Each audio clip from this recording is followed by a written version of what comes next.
मुंबई के एक छोटे से अपार्टमेंट में जो अपार्टमेंट ईएमआई पे था, उसमें 28 वर्षीय सॉफ्टवेयर इंजीनियर राहुल शर्मा अपने बिस्तर पर लेटे हुए थे। अगली सुबह 9 बजे एक महत्वपूर्ण प्रेजेंटेशन उन्हें देनी थी और ये प्रेजेंटेशन उनके करियर के लिए बहुत ही जरूरी थी। राहुल जानते थे कि उन्हें अभी सो जाना चाहिए, लेकिन धीरे धीरे मानो ऑटोमेटिकली ही हाथ उनका फोन की तरफ बढ़ा। बस एक आखिरी वीडियो देख लूं, राहुल खुद से कह रहे थे। इसके बाद 1 घंटा बीत गया, फिर 2 और फिर रात को 3 बज गए।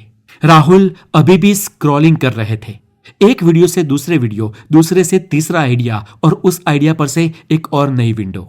उनकी आंखें लाल हो गई, सिर भारी लगने लगा, लेकिन वे रुक नहीं पा रहे थे। इसके बाद कुछ करके बस कुछ ही घंटे सो पाए और अगले दिन उनकी प्रेजेंटेशन खराब गई, जिसकी वजह से राहुल के बॉस ने उन्हें एक वार्निंग टिकट दी। ये दूसरी टिकट थी, अगर ऐसे 3 टिकट हो जाए तो राहुल की जॉब चली जाएगी। दोस्तों, ये कहानी सिर्फ राहुल की नहीं, ये आपकी, मेरी और हम सबकी कहानी है। लेकिन यहां पर सवाल ये है कि आखिर हम सबकी, या कहो कि राहुल की गलती क्या थी? क्या राहुल में विल पावर की कमी थी? क्या वो वीक माइंडसेट वाला था, या उसमें सेल्फ कंट्रोल की कमी थी? तो दोस्तों जी नहीं, असल में इसमें से कुछ भी नहीं था। राहुल एक शिकार था, दुनिया के सबसे बड़े, सबसे सिस्टमैटिक और सबसे खतरनाक साइकोलॉजिकल एक्सपेरिमेंट। एक ऐसा एक्सपेरिमेंट जिसमें शामिल है दुनिया के सबसे इंटेलेक्चुअल और experts, Interconnection is what we call सबसे पावरफुल अल्गोरिथम्स, खरबों डॉलर की फंडिंग और सबसे इंपॉर्टेंट, आपकी वॉलेंटियरली दी गई सहमति। आज मैं आपके सामने खोलने जा रहा हूं वो पर्दा जो आपकी आंखों के ठीक सामने होने के बावजूद भी आप उसे देख नहीं पा रहे हो। तो तैयार हो जाइए दोस्तों, क्योंकि अगले कुछ मिनटों में आपकी रियलिटी हमेशा के लिए बदल जाने वाली है। मैं हूं हितेश गिरी गोसाई, आप है हेल्थी और साइंटिफिक ज्ञान से भरे एक चैनल द नॉलेज पर, और अगर आप यहां पर नए हैं तो हमें सब्सक्राइब जरूर करें, because knowledge is everything. The invisible laboratory, एक अदृश्य प्रयोगशाला। साल 2007। इस दिन सैन फ्रांसिस्को के एक कॉन्फ्रेंस हॉल में एप्पल के को फाउंडर स्टीव जॉब्स एक डिवाइस पेश करते हैं जो दुनिया को हमेशा के लिए बदल देने वाला है, और इसका नाम है आईफोन। लेकिन वहां पर मौजूद लोगों में से किसी को भी यह नहीं पता था कि यह डिवाइस सिर्फ एक फोन नहीं था, अपितु ये थी दुनिया की सबसे बड़ी साइकोलॉजिकल लेबोरेटरी का एंट्री पॉइंट। आज 2026 तक दुनिया भर में लगभग 6.8 बिलियन स्मार्टफोन यूजर्स हैं, यानी कि हमारी पृथ्वी की लगभग 85% से ज्यादा आबादी, और हर एक यूजर अनजाने में इस प्रयोग का हिस्सा बनने वाला एक प्रायोगिक ऑब्जेक्ट है।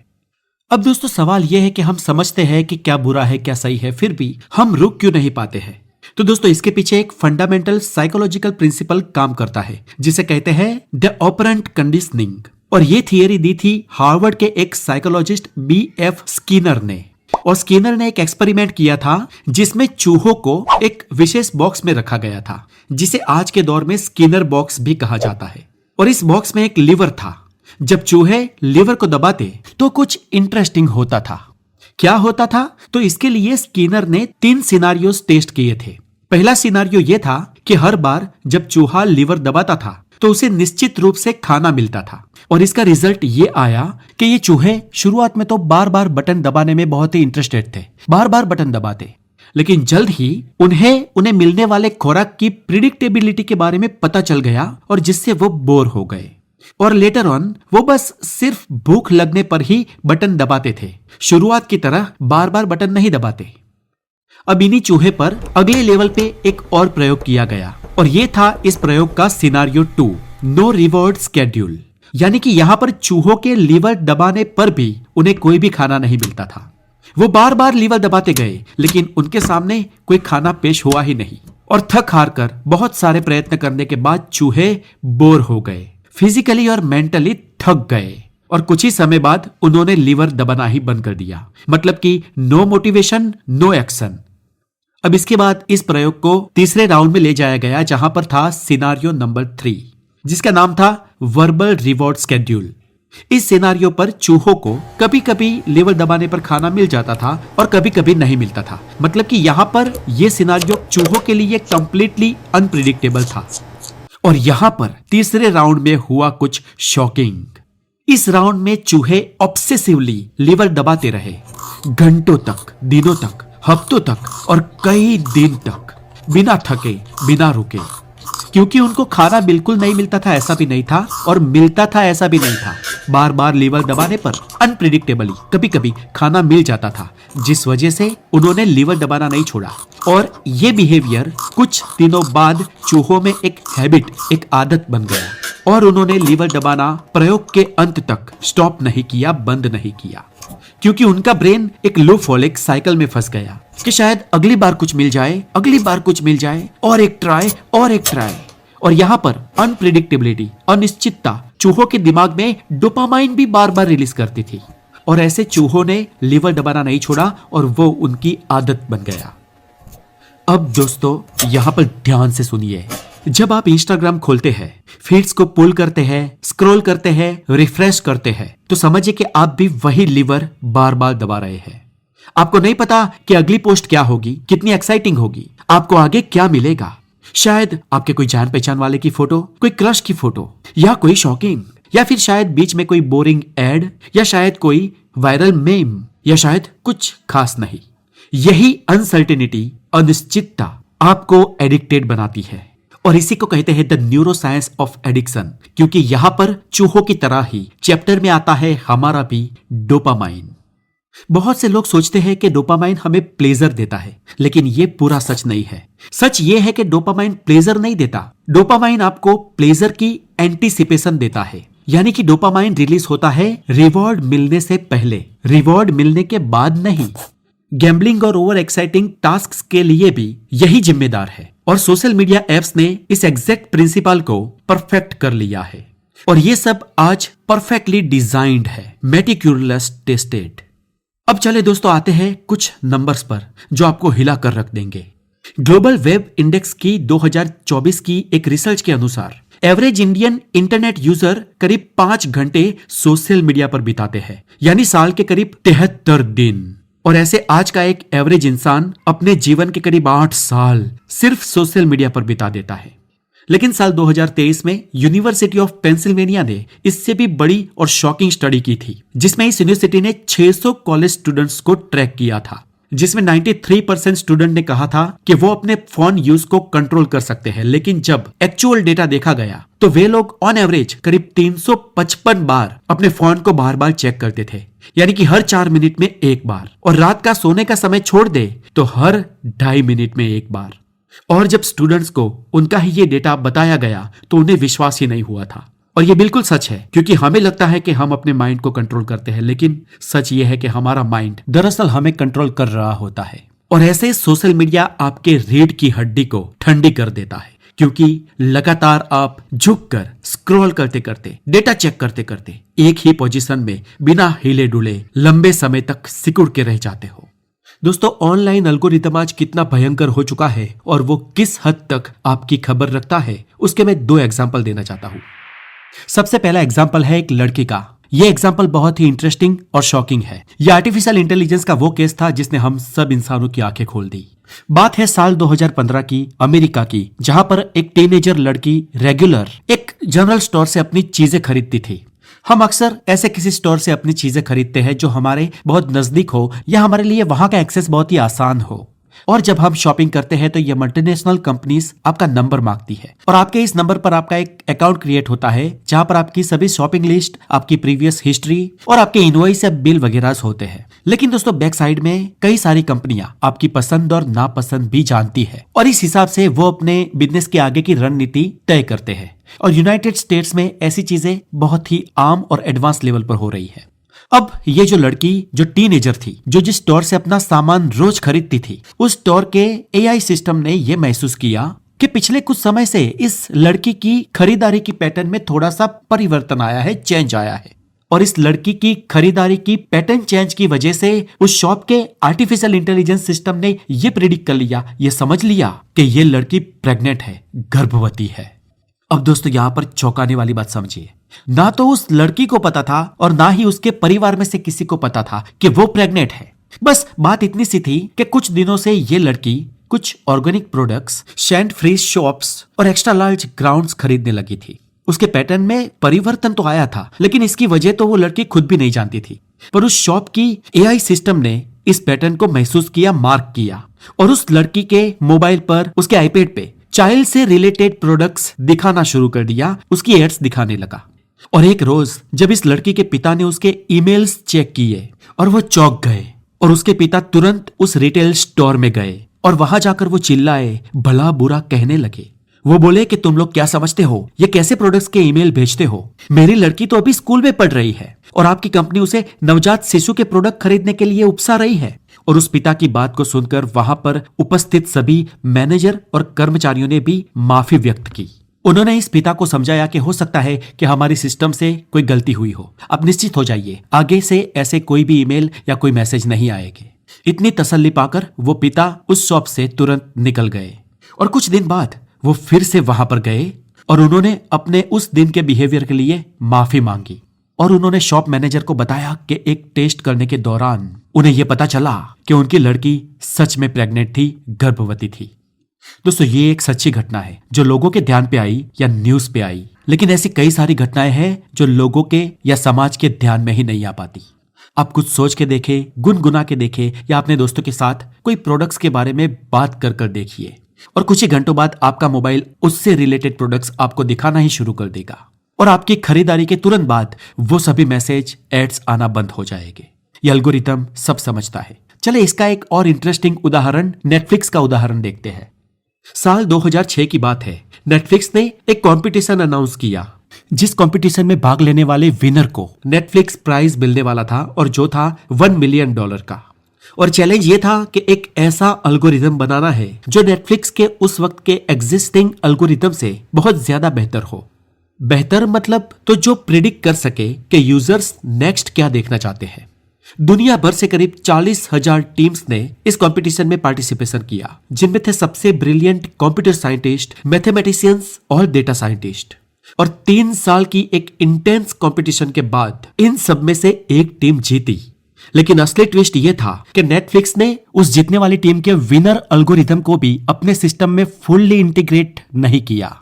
क्यों नहीं किया? क्योंकि तब तक यानी कि 3 सालों में तो नेटफ्लिक्स की खुद की रिकमेंडेशन सिस्टम इतनी एडवांस हो चुकी थी कि वो विनिंग टीम के एल्गोरिथम से भी बहुत ज्यादा बेहतर थी।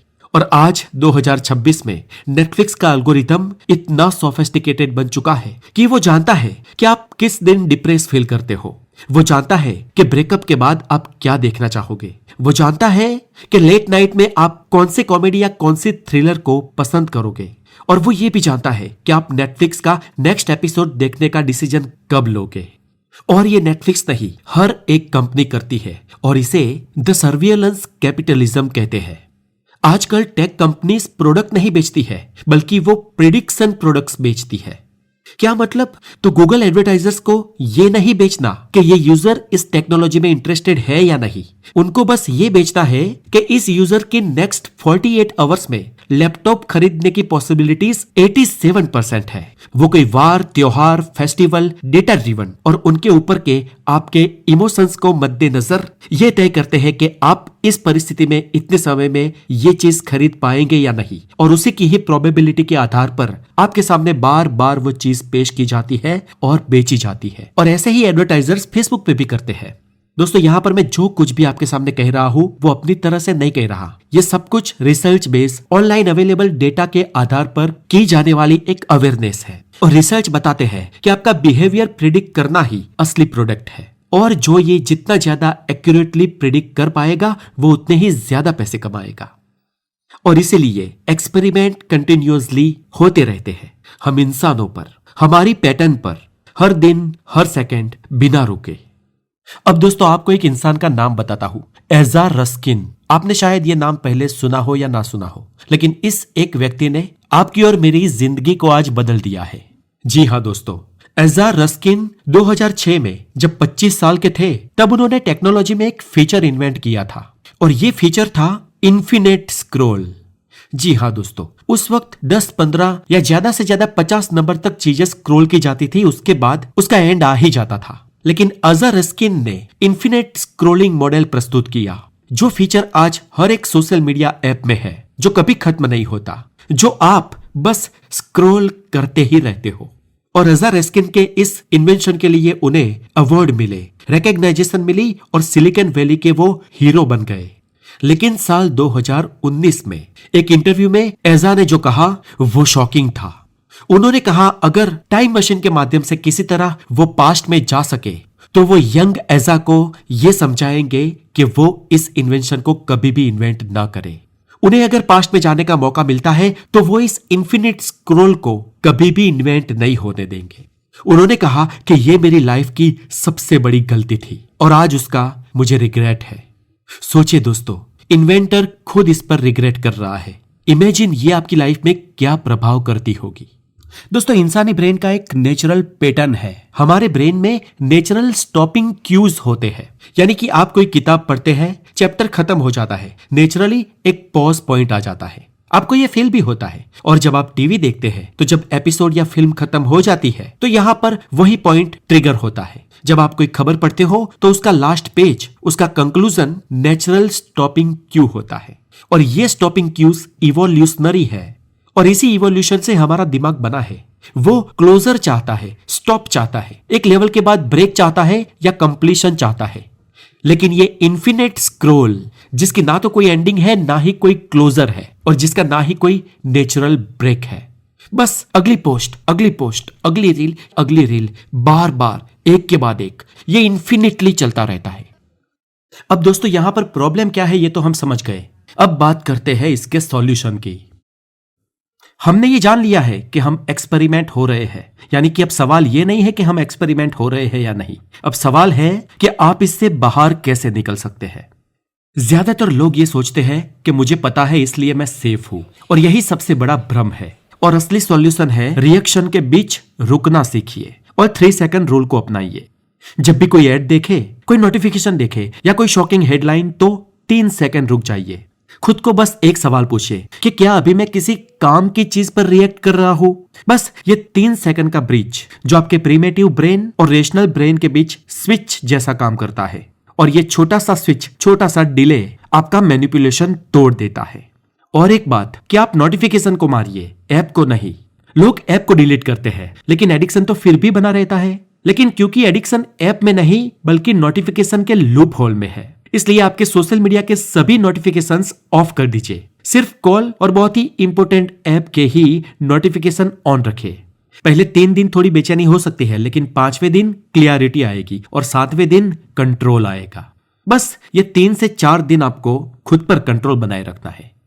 क्योंकि दोस्तों याद रखें, आप डिस्ट्रैक्ट नहीं है, आप बस ट्रेंड है और ये ट्रेनिंग अनलर्न की जा सकती है।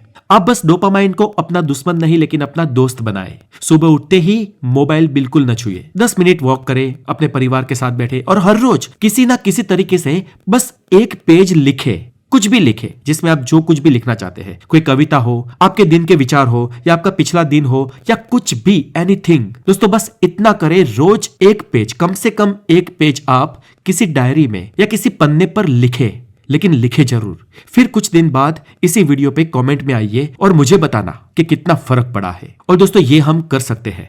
ये सच है कि हम इस सिस्टम को हरा नहीं सकते, लेकिन हम इस सिस्टम के बाहर जरूर निकल सकते हैं। और इसके लिए ज्यादा इंफॉर्मेशन नहीं और ज्यादा अवेयरनेस भी नहीं, लेकिन ज्यादा कंट्रोल चाहिए। और ये कंट्रोल बस छोटे छोटे रोज के फैसलों से बनता है। याद रखिए दोस्तों, आप वीक नहीं है, आप बस डिस्ट्रैक्टेड है। और डिस्ट्रैक्शन को बिल्कुल हटाया जा सकता है, क्योंकि ज्ञान अगर आदत ना बदले तो वो सिर्फ एंटरटेनमेंट कहलाता है। और हम यहां पर आपको देते हैं सच्चा ज्ञान, क्योंकि आप है द नॉलेज के साथ। मैं हूं हितेश गिरी गोसाई, आप है हेल्थ और साइंटिफिक ज्ञान से परे एक चैनल पर। और अगर आपको ये वीडियो अच्छा लगा हो तो अपने दोस्तों में, परिवार में और जिस किसी को भी इसकी जरूरत है उससे शेयर करें। और ऐसे ही और वीडियोस के लिए हमारे और एक चैनल द गोसाई को भी जरूर सब्सक्राइब करें, जिसका लिंक नीचे डिस्क्रिप्शन में दिया गया है। लेकिन याद रहे, हमारे भी वीडियो आप अपने फ्री टाइम में ही देखें, क्योंकि आपका टाइम आपके परिवार, आपके करियर और आपकी उन्नति के लिए ज्यादा मायने रखता है। तो अपना बहुत सारा ध्यान रखें। Have a wonderful day, take care.